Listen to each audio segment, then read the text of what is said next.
Hi, everybody. This is your Transformers read-along book. Every time you hear this sound,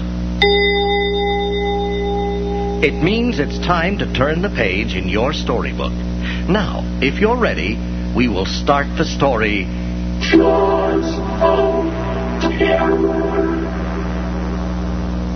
Don't forget to turn the page every time you hear the sound.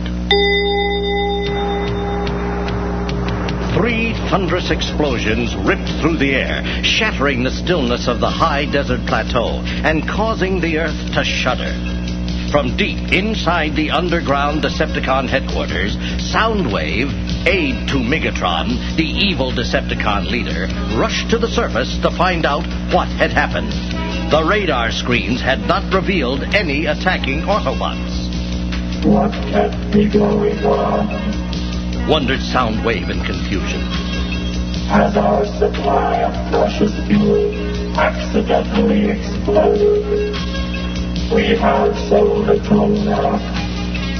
Outside, Soundwave found Megatron standing, holding his red-hot fusion cannon. Around him lay the twisted, smoking remains of Shockwave, the Decepticon military operations commander. You destroyed Shockwave. Master. Soundwave exclaimed with horror. Megatron whirled and faced Soundwave. Do you want to be next? He snarled fiercely. Soundwave backed away slowly, shaking his head from side to side. Oh, I don't think so, Master. Thank you very much. I'm very pleased with the way my ribbons are put together, just as they are. Megatron laughed contemptuously and said, Don't get your cassette all snarled up then. I haven't destroyed Shockwave yet. This was only a mock-up, a model of him. Next time it will be for real. I'll punish him by destroying him. Then he will never be put back together. He will never again dare try to take over the command of the Decepticons from me. But, Master, if you use his own power against him, I mean, logic and reasoning, you wouldn't have to destroy him at all. This enraged Megatron, so that he aimed his fusion cannon at Soundwave's feet and tore up the ground around him.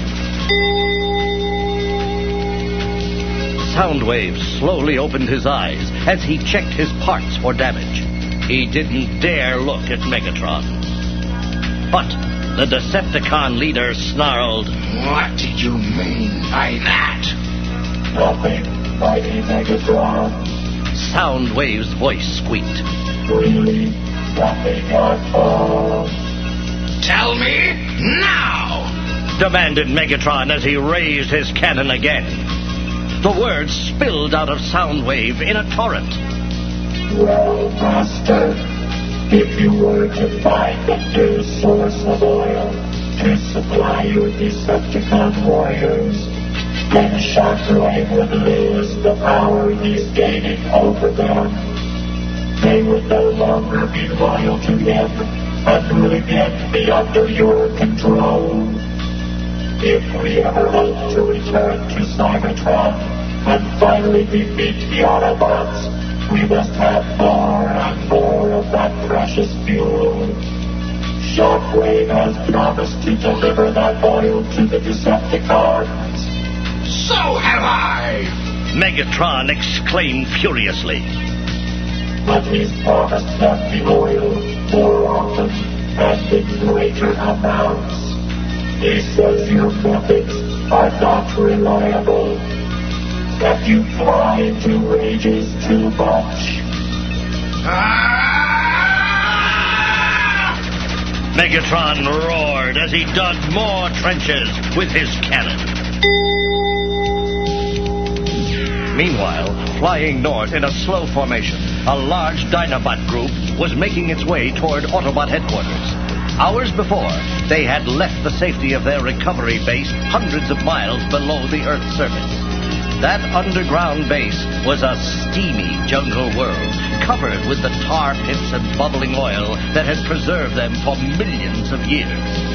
Far above that jungle world, on the Earth's surface, lay the Antarctic ice cap.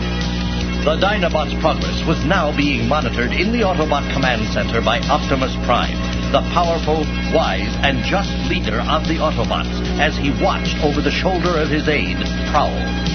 Prowl reported, Things are looking good, Chief. The Dinobots are approaching the halfway point now. Wait a minute. What's that? Decepticons. Optimus Prime noted grimly. The Decepticon superjets, led by Starscream, ripped through the surprise Dinobot formation, releasing a hail of missiles and cluster bombs. Null rays lit up the sky as the Dinobot flight broke apart and scattered, planning to regroup a distance away. Slag, one of those scattering Dinobots, angrily headed away from the battle and decided to take his chances returning to the recovery base alone. He muttered to himself, That's typical of the other Dinobots. I told them that a large formation was a perfect target for a Decepticon attack, but nobody paid any attention to me. Well, they're paying for it now, but good. I went along with their plan, even though I didn't agree. Now, I'll go it alone. I can take care of myself. But as Slag moved into the shadow of the night side of Earth, he didn't notice the Decepticon warrior, Ramjet, coming at him, bearing down at top speed. When Slag finally saw the Decepticon, it was too late. He swung around and shot out a stream of 3,000-degree fire from his flamethrower. But it was useless. Ramjet plowed into him with a tremendous grinding force, ripping a hole in his side. At the Autobot Command Center, Prowl pointed to the screen, surprised and puzzled, as he told Optimus Prime, Look, Chief, the Decepticons are breaking off the battle and leaving, and all the Dinobots seem to be getting back into formation, except Slag. Optimus Prime studied the screen and nodded. Slag's probably been damaged. Send him back to the recovery base. Ratchet can repair him there. Badly damaged, Slag descended toward a large crack in the ice sheet, covering the frozen continent of Antarctica. He circled once, then swooped down, disappearing inside the crack's sheer walls. Meanwhile, at Decepticon headquarters, 2 pairs of eyes were fixed on the computer screen. Did you get a fix on where he went in, you tape-filled idiot? Megatron shouted at Soundwave. Yes, Master. Soundwave assured him. The computer should give us an internal fix of the target any minute now. It had better, or your metal hide will be rusting out there on that ice sooner than you think. That Dinobot should give us the exact location of the Autobot recovery base and their oil supply. There it is, Master. I have a fix of the target. We must set the boring bit at an angle of 30 degrees. Excellent. Megatron replied as he gleefully pushed the activator lever of the thermo borer forward. Now we'll find out exactly where the Autobot oil is located. Then we'll go in and grab it for ourselves. We'll let the Autobots provide the very fuel I need to destroy them. Then I shall rule supreme over the Decepticons, taking away Shockwave's control forever.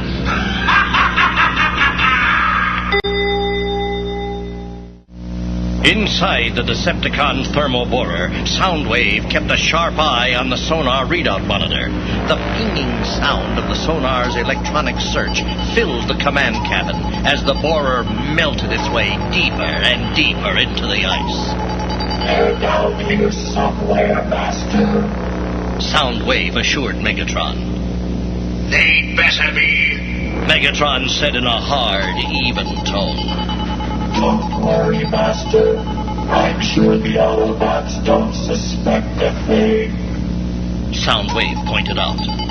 Optimus Prime is too stupid to realize that our attack on the Dinobots was deliberately planned to damage one of them so it would return to its base and we could follow it. The sonar pinging speeded up, then suddenly stopped. Soundwave announced with satisfaction. We found it, Master. The Dinobot base and their fuel supply. Deep under the ice, the thermal borer poked its nose through the ceiling of the cavernous recovery base. Alarms went off, filling every corner of the cavern. Pull back! Megatron ordered. At the controls, Soundwave managed to slide the thermal borer away, but not before the Autobot Ratchet fired a small electronic device that attached itself to the borer's hull. With the Decepticons gone from the Autobot underground jungle base, Ratchet returned to his work on Slag, trying to repair the damage done by Ramjet. The Decepticon warrior had done a great deal of damage, so the job was taking time, too much time. This annoyed Ratchet, because it was taking him away from his important job of reactivating the Dinobots. Still locked in their tar cocoons, they were needed to join the Autobot ranks. Meanwhile, back at the Autobot Command Center, Prowl observed to Optimus Prime. It looks peaceful enough now, Chief. Why, it's been days since we detected and scared away that Decepticon thermo borer. Yes, but we haven't seen the end of Decepticon evil. Optimus Prime pointed out. Their devilish plans have no limits. Well, I wouldn't worry about their finding the recovery base again, Chief. Ratchet reported that the memory scrambler mine he attached to their borer should have wiped out our base's location out of their computer's memory banks for good. Back at Decepticon headquarters, Soundwave pointed proudly at the numbers on the computer screen and gloated. Was I right, Mighty Megatron? Or what? There they are. We got right. All the coordinates giving us the location of the Autobot bases. Autobots are such fools. Megatron sneered. Such inferior fools. It's only right that they should be destroyed. And they will be, Master. They can't know that our new data-blocking shield has made their memory scrambler mine useless. We now have their base's location locked in our computer's memory banks. Transfer the coordinates to the computer controls of the Crusher, ordered Megatron. Master, I think it would make more sense and be safer and sneakier to siphon off the Autobot base's oil supply with an underground laser pack.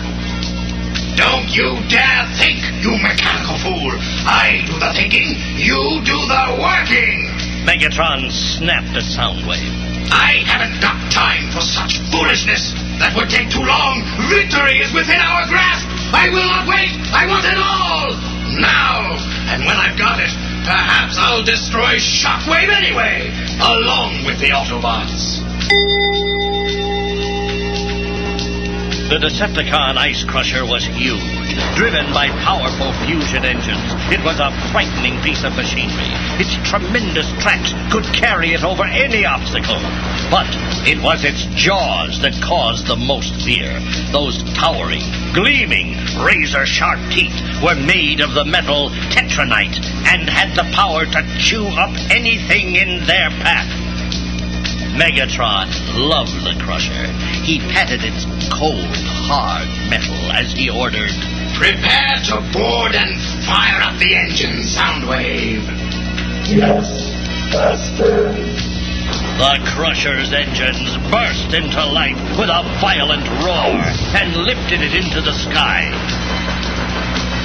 Within hours, the continent of Antarctica was in sight. Landing on the Roth ice shelf, the Crusher's jaws began to turn. The monster inched forward with a deafening sound. The ice shelf was being cut apart, creating huge new icebergs that immediately plunged into the freezing sea. Oceans were raised, flooding cities many miles north of Antarctica. Readouts of the Crusher's approach appeared on the computers at Autobot Command Headquarters. What are we gonna do, Chief? Prowl asked Optimus Prime. Although he already knew there was little the noble Autobot leader could do from so far away.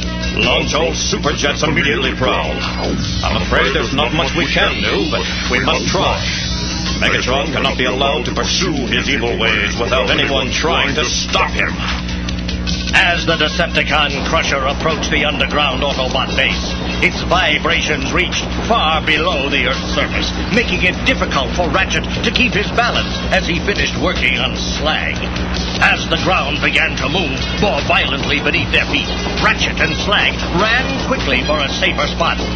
But as they ran, they noticed something strange happening in the tar pits. The terrible vibrations were causing the tar pits to steam and erupt. The swampy oil beneath the surface began to bubble and rise. Moments later, the Crusher burst into the cavern as Soundwave exclaimed excitedly, We're being faster. We're being... I told you! Brute force and power! Destruction! That's the way of the universe! Logic and reasoning are for wimps! Megatron growled as he paced the bridge. But, unknown to Megatron, the Crusher's terrible vibrations had unleashed long hidden forces far below the steamy jungle.